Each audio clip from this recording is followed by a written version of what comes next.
Hello everyone and welcome to the lesson. In today's lesson I'm going to cover some exercise on paper 2 GCSE Higher Mathematics. The first exercise, it will be on graph transformations.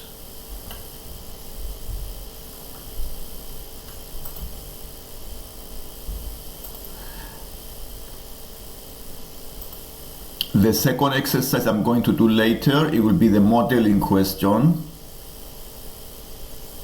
with a formula.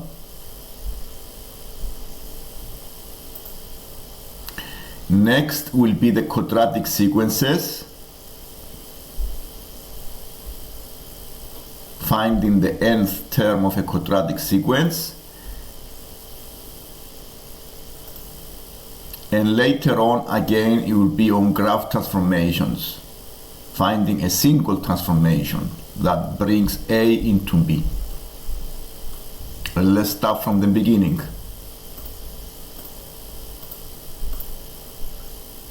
This is paper 2 mathematics. Here on the screen you see a graph of a function fx, and we want to sketch the graph of the f bracket minus x. We want to sketch the f bracket minus x. So the first thing to do here is to recognize what transformation is this one. And that's why I listed some of the transformations on this screen. And this transformation is the f bracket ax, which means is x scaling by a factor of 1 over a. The factor is 1 over a, and because the a is negative, here in our case the value of the a is negative 1. So the point, any point on the original graph, let's take any point on the original graph.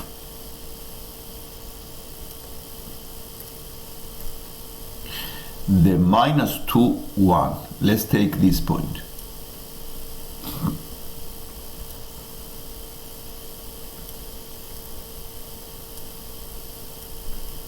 Under this transformation,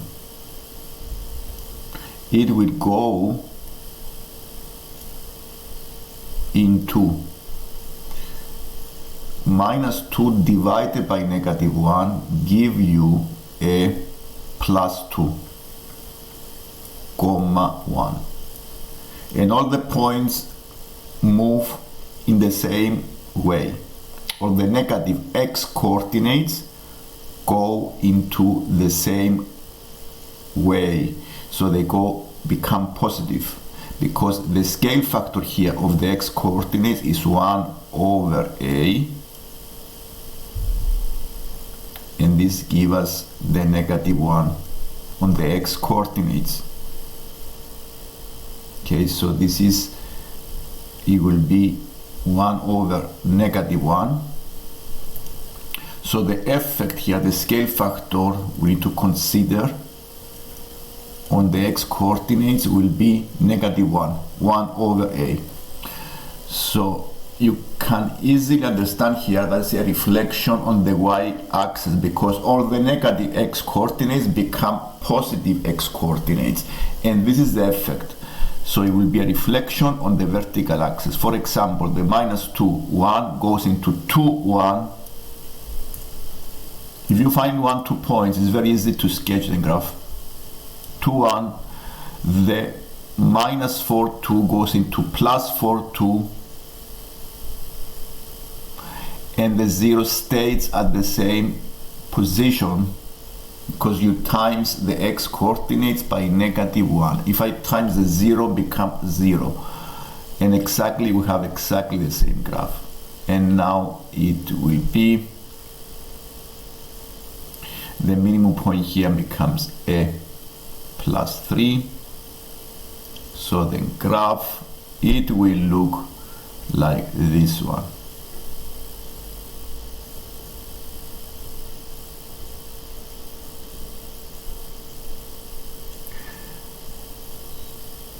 also a maximum here, minus 1.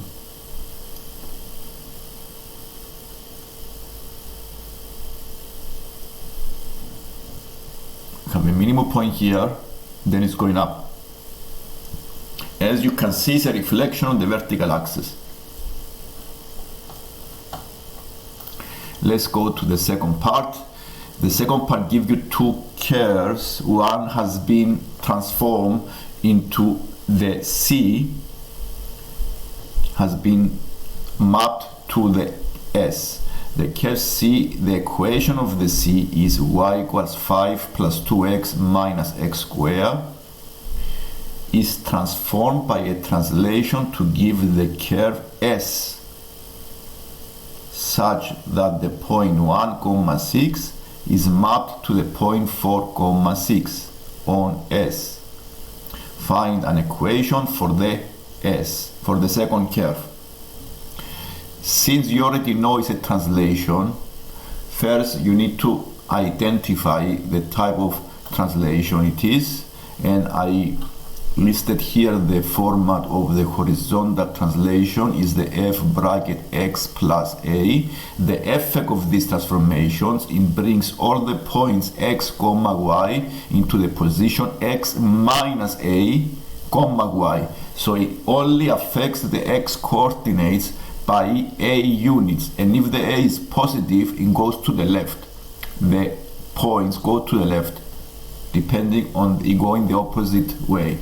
So it will be x minus a comma y. It is a horizontal translation. And to answer this here, because you recognize it is the f bracket x, now here you need to be careful, because if it's going to the right, then the right way to write this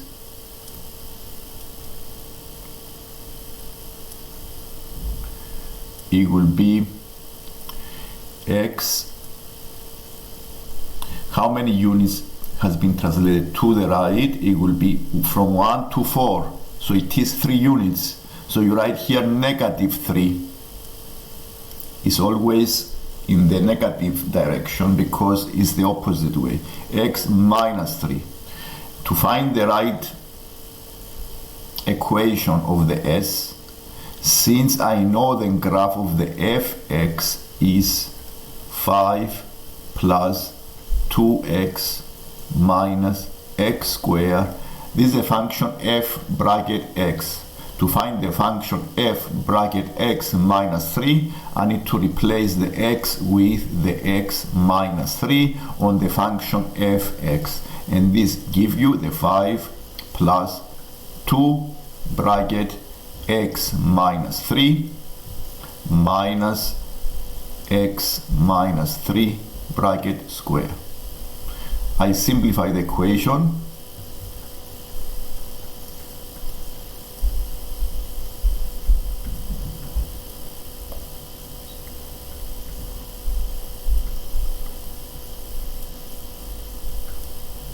Give us minus x squared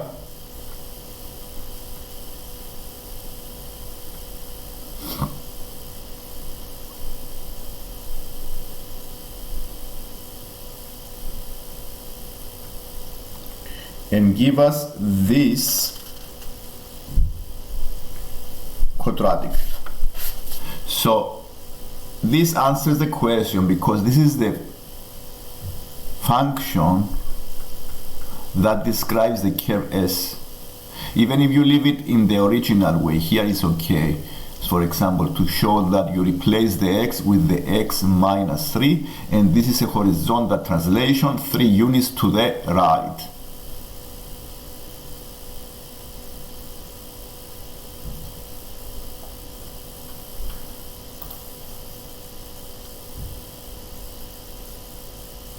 I have summarized here some notes that is a good idea to remember.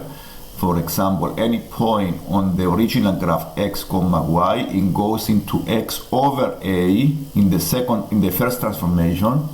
This is the first transformation we have seen, and comma y, And the second transformation, the point x comma y goes into x minus a comma y, because it's a horizontal translation. Recognized transformations are very useful. And let's go to the question of modeling, number 19 on the paper. Here they give you a formula that describes the height of a balloon at different times. The h is the height of the balloon at different times, and the next height after a minute, it will be k times the height before 1 minute plus 20, where k is a constant. This is a formula that describes the height of the balloon at different minutes, for every minute. And we have some information here. The balloon starts to descend from a height of 120 meters at 9:15, and at 9:16 the height is 1040 meters. What we need to find here is the height at this time, 9:18. So the first thing here to do is to recognize that the starting time here is the 9:15. This is the starting time. Okay, the T0. The T0 is the starting time of the model. This is 09:15. And we know the height is, this is the H0,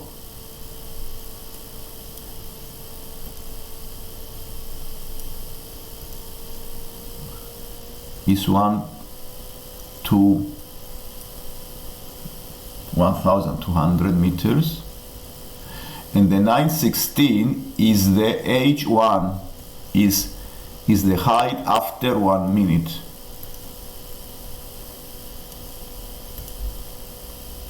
So this is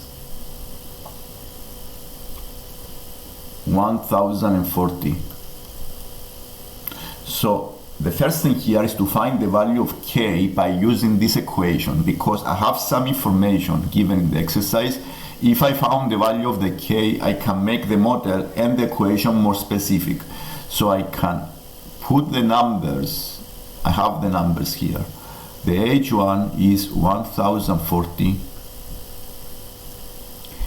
is equal to the k. We don't know the value of the k. This is the proportionality that we don't know. So we can use the numbers.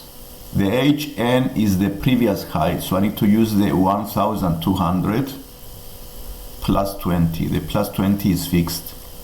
And solving this equation, it will help you find the value of the k. So the value of the k is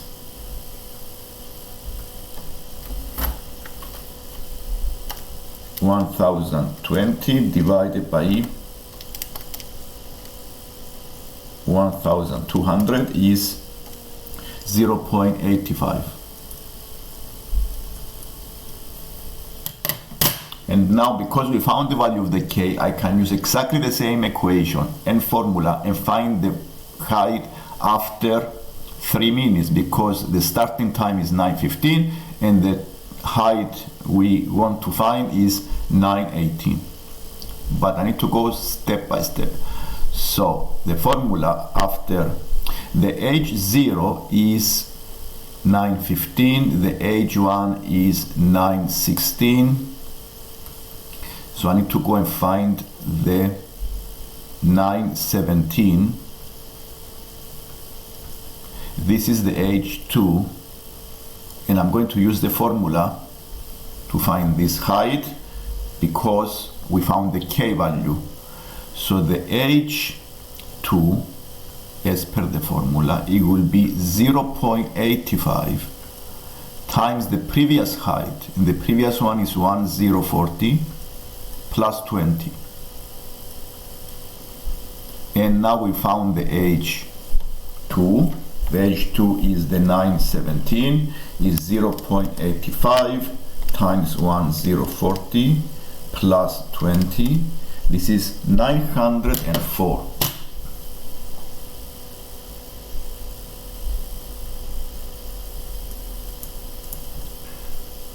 And the H3 will be the 918.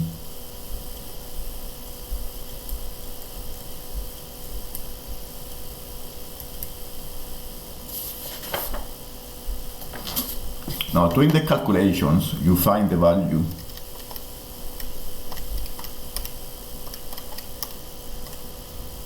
This is 788.4, and this is the height at 918.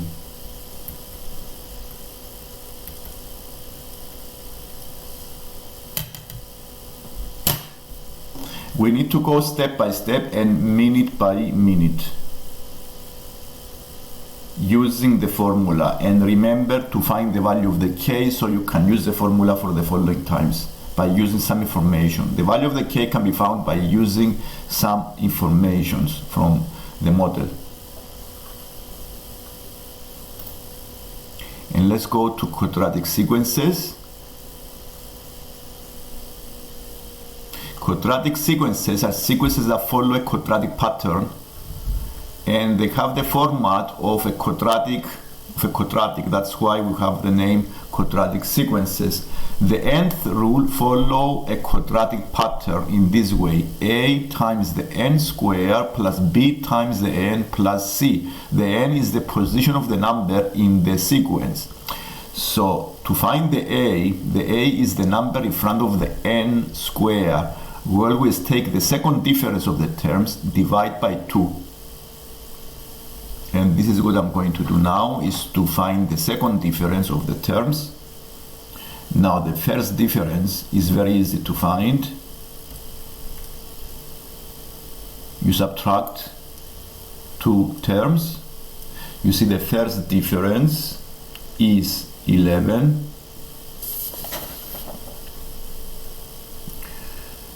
The second difference is 17.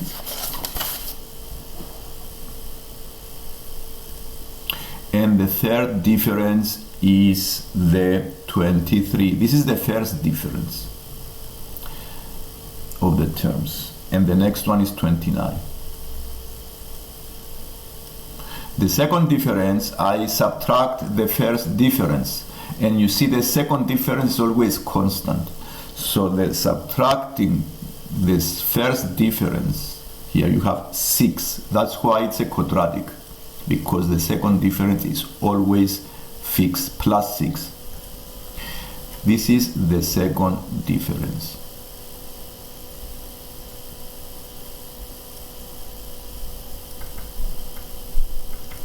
So the value of the a of the nth term, it will be the second difference divided by 2. So I do 6 over 2. This gives me 3. So I already know the first number is 3n squared. It starts with 3n squared, the sequence, plus, we don't know the b, and we don't know the c. One way to do this, to find the b and the c, because this is what we are trying to find here, the nth rule of the sequence, the nth term, is to prepare a set of equations, because I have some numbers on the sequence and I already know the n is 1, the number is 10, so I can prepare equations and find the b and the c. For example, when the n is 1, the 3,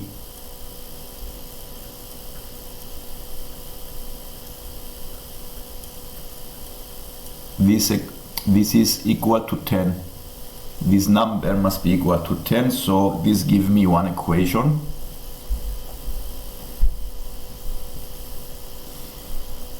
So this is b plus c is equal to 7.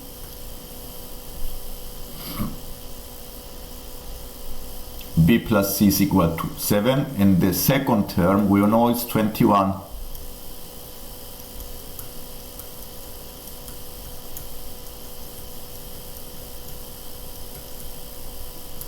So this gives you 2b plus c is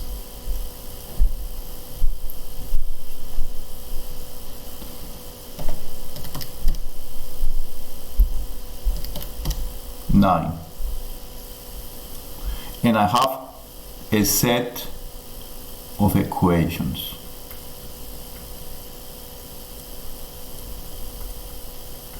We can use simultaneous equations and eliminate the c by subtraction. So we have b is equal to 2. And by substitution, the c is equal to 5. And therefore, the nth rule, it will be 3n squared plus 2n plus 5. And this is the nth rule that satisfies this sequence. And if you try to check by double check, you see that when the n is 1, give you the 10, when the n is 2, give you 21, when the n is 3, give you 38, and so on. If you have any questions, you may leave a comment and I can answer. So let's go to the last question on these sample questions of the paper. It's an exam paper. Here we have graph transformations again, and we want to find a single transformation that maps the A to B. Single transformation is only one transformation because it's possible to do two transformations and bring the A to B, but we want only one transformation. The first thing to notice here is that it changes size. If it changes size, then it has to be an enlargement. And to find the scale factor, you divide two consecutive sides.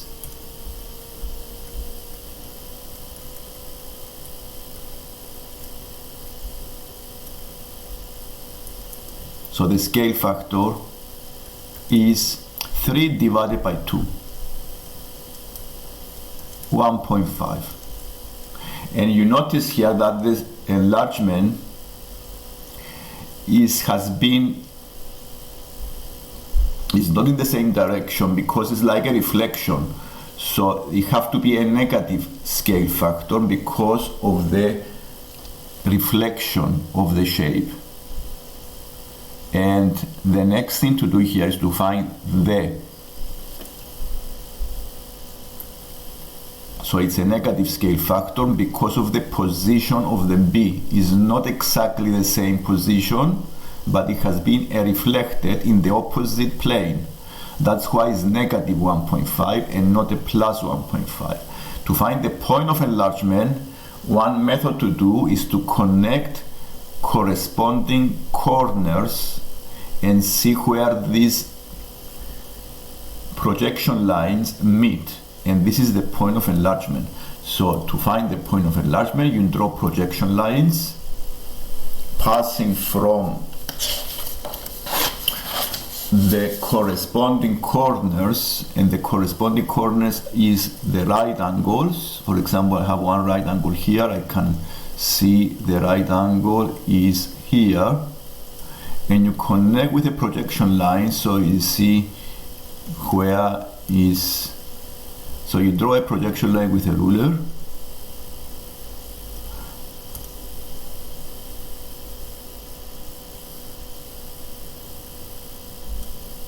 Yes.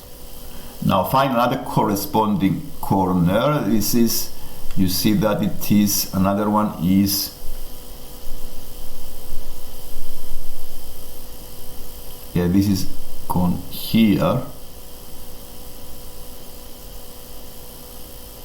And you see that it meets at 0.11. Okay, if you draw the third one, it has to pass exactly from this point as well. So the answer here is enlargement with scale factor negative 1.5 and center of enlargement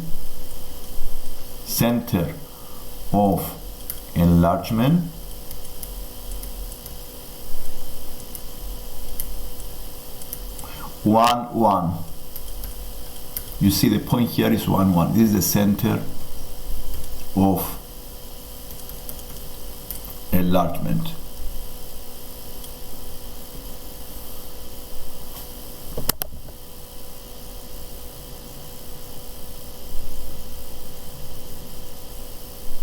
And this is the lesson for today. If you like the lesson, please don't forget to subscribe and click the like button. Thank you for watching.